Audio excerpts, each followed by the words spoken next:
and using the residue from those proper farming practices to put into paper for, manufacturing and all of that. I mean, the potential is amazing, and I don't think any of us, any of us deny this. Anybody with common sense wouldn't deny that the potential is amazing, but I think that the struggle that I always face is how are we realizing that potential, and how do we create something that it's not just sustainable for the land, but sustainable for the communities that are doing this good work. I was going to just add that, supply and demand is sort of the economic driver that picks winners and losers. And I think with hemp, there's obviously a risk to some of those current chosen winners in the market, I would say, that creates a potential threat. And so you asked earlier what we can do in terms of education and legislation. I think from my standpoint, it really starts with educating. I think people have to understand what the potential is for this crop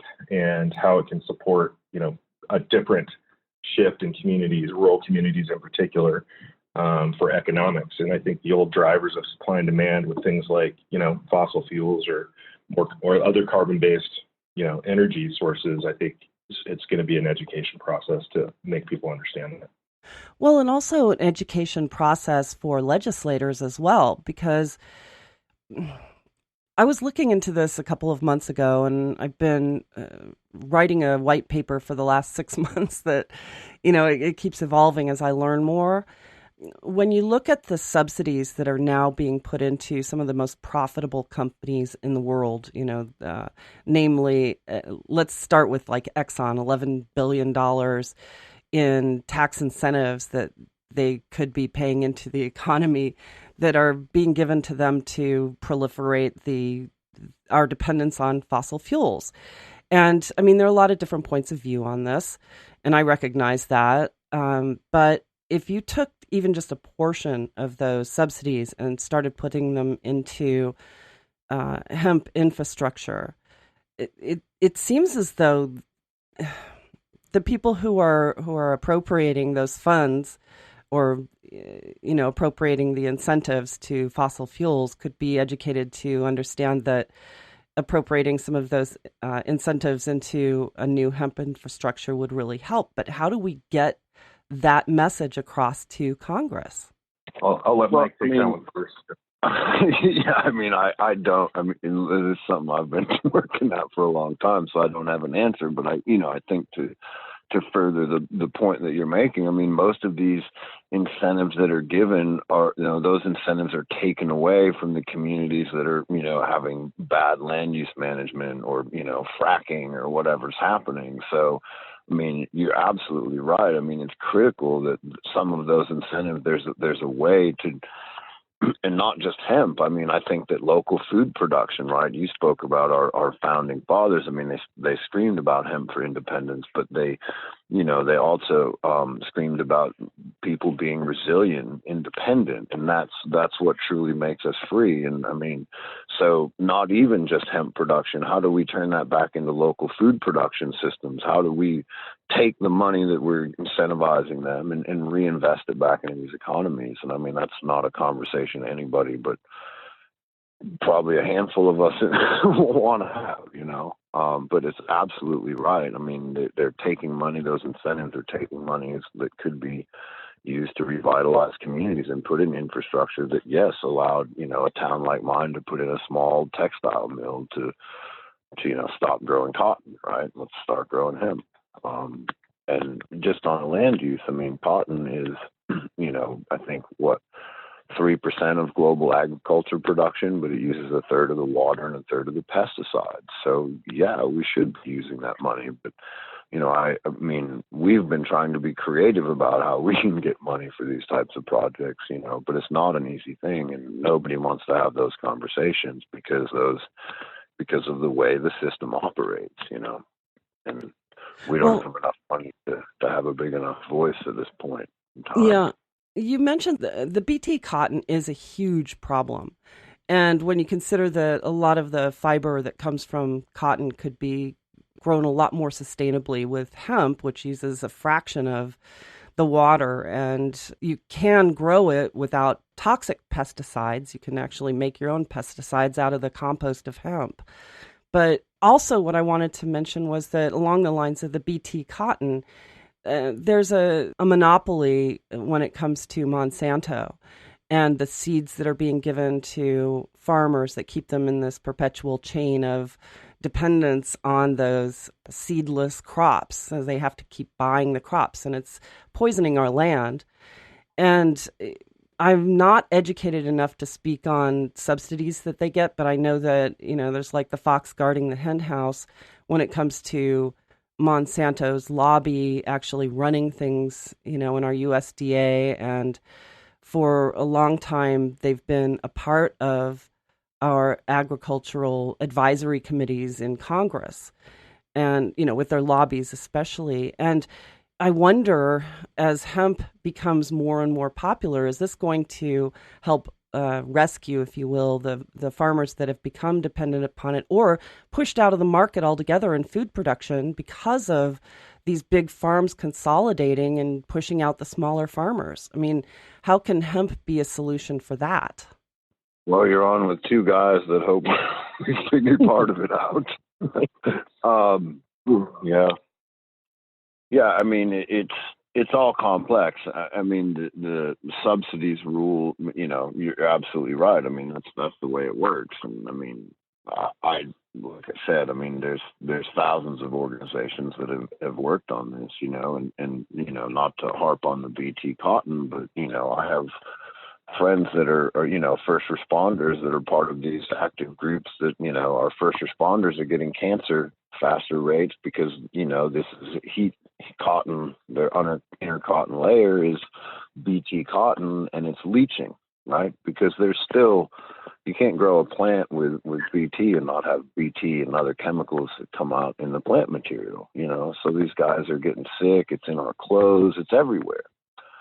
And I don't know how we incentivize. I mean, there's two ways, right? I mean, I know how we do it. There's two ways. Number one, we vote when there's an election, and we vote with our whole conscience. And then, and the other is we vote when we shop. So, I mean, as consumers, half the problem's a lobby, and I say the other half is us. It's all of us. It's the world we live in and the way in which we consume. And not much is going to change until we recognize that, at least in my opinion. And from my perspective, it goes back to that winners and losers piece of conversation that, right now the way it's set up is that winners are chosen. And the way that we permeate or get into that side of the industry is to start putting money into the system that's already in place. And hemp, a lot of people have taken a wait and see approach with this crop to see what's going to happen and if it's actually going to come to fruition the way people have talked about it. But I think ultimately, if Mike and I are successful at what we are doing, we have the ability to sort of change that paradigm and start to shift the conversation where this is not only, just a CBD crop anymore. This is a fiber crop. This is a food source. This provides a lot of different alternatives that legislators will listen to and given communities. And the fact that Kentucky drove this, tells you all you need to know. This was a necessity for the state of Kentucky to sort of pivot off of tobacco and other issues that Mike's well more informed than I am. Well, Kentucky has certainly led the way when it comes to hemp. And, I credit Kentucky's national legislators with pushing hemp legislation through. And that's a really good thing. But, we still have the problem of the big lobbies from the large farm companies, Monsanto namely, and trying to get legislators to pay attention to the smaller groups that don't have such large lobbying efforts in Washington is a challenge, I think, across the board, no matter what the industry is. But if you had your druthers, if you had an audience right now with legislators, what would be your primary message? Trent, let's start with you and then go to Mike. Well, I think we do have an audience with legislators. I mean, I think legislators are listening. If I had my druthers, look, we're not going to come in as a hemp agribusiness and change the rules, but what we can do is we can come in with credibility, with a track record of success and with a plan, and to be a part of that conversation with legislators that to say, look, we're not the panacea. We're not going to fix everything in the hemp space, but we certainly can shift the paradigm gradually. And I think that opportunity is there. It's on us and other companies similar to us to execute and follow through with farmers and actually get the product to market, so that we do have those funds to play in the unfortunate space that we're in right now, where money talks and lobbies are a necessity. But if I had my druthers, that rule book wouldn't exist, but it does, and so we have to play by those rules. Mike? And I think that I would say first, I think that the way that we get the ear, as Trent said, is by being successful and by, getting our infrastructure and getting our farmers paid, and then saying, hey, here's a success story. And, as far as if I was in front of them today, I don't think I would say anything different than what I say when I'm there. I live in a small town that is poor. Obviously, I guess American poor, not to classify that with anything in third world countries, but I live in a poor community and there are no jobs, there's no infrastructure, and my trees are getting cut down and my kids are going to waste. The kids here are on drugs, and that's because we need jobs. And this, you have to find a way to make sure that these jobs stay in my community and that my community gets paid fair for these jobs. And that's what I always say. And I don't think I would change that at all, because that's the truth. And we need to think about, to do that, we need to think about how we're deploying government money and how we're building rural infrastructure, because the way we're doing it now is not working.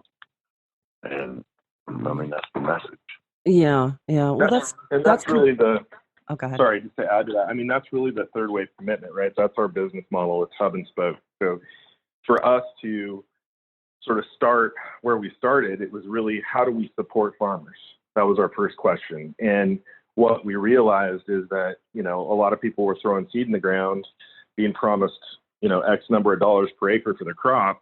And what they lacked was infrastructure. So third wave farms, really, that's our whole model. Is we go out, we invest in the infrastructure to support farmers in a given region, and then we expand that out nationally. And so that's kind of what our whole business model is supporting that infrastructure in those rural communities like Mike's to start to bring jobs back, to start to bring, mitigation of risk for farmers. So you read my mind when you added to that. And my next question was going to be, well, how do you engage the farmers? What is your pitch when you do talk to farmers? Well, most of the people that are talking to farmers are farmers. So, it's not even really a pitch. It's just an understanding. Whether it's me or Shelby or Jeff or any one of our other guys on the field talking to a farmer, we know. We look around and there's not a lot to talk about. So what we talk about is the upside and how we want them to be successful and how we want to help them integrate other crops. And we just explain our commitment, explain what we're passionate about, and it's not a big pitch. I think that we know what's going on farms. We know what's happening on dairy farms. We know what's happening on, grain and corn farms right now. I